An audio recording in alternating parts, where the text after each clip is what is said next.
So we're now in week 6 of year C, the Gospel of Luke, and I thought what I would do today is just focus our attention on the Psalms. The Psalm we have today is Psalm 1.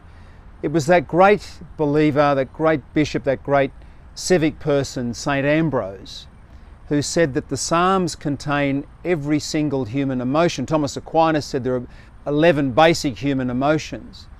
And in saying this, Ambrose is saying, look, he's really saying to us, look, the Psalms give us a language in which to pray to God.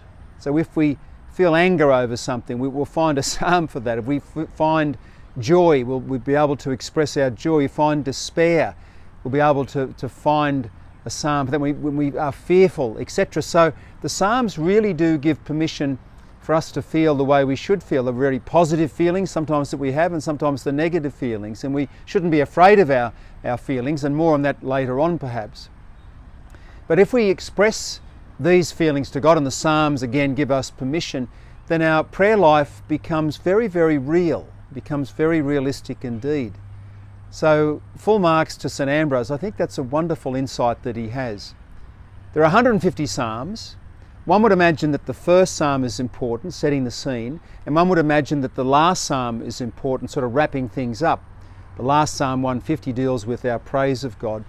The very first psalm deals with this fantastic reality, this reality that we should think about continually through all the stages of life, and that is that most of life depends on the company that we keep. I used to think this was most important for teenage life, and it obviously is, but actually it's most important for all of our life. The psalm begins like this. Let me read it to you. Happy indeed is the man who follows not the counsel of the wicked, nor lingers in the way of sinners, nor sits in the company of scorners. That's exactly how the psalm begins. And so it's feeding into this profound reality that if we mix with bad people, then we will go down the slippery dip. And this is most easy, as I mentioned before, in teenage life. It's very important for teenagers to choose friends well, and for the adults to sort of bring this into their mind. Most important, I think, for kids in year 5 and 6 to be told this as they're getting into high school. On the other hand, if they have very, very good friends, if they pick good friends and their friends pick them and they spend time with them, then the goodness becomes pervasive, and it helps them and encourages them to be good. It's much easier on our own. We should call to mind the fact that when Jesus sent people out to preach the gospel, he didn't send them out on their own. As we know, he sent them out 2 by 2 because there's strength in numbers. So it is profoundly true.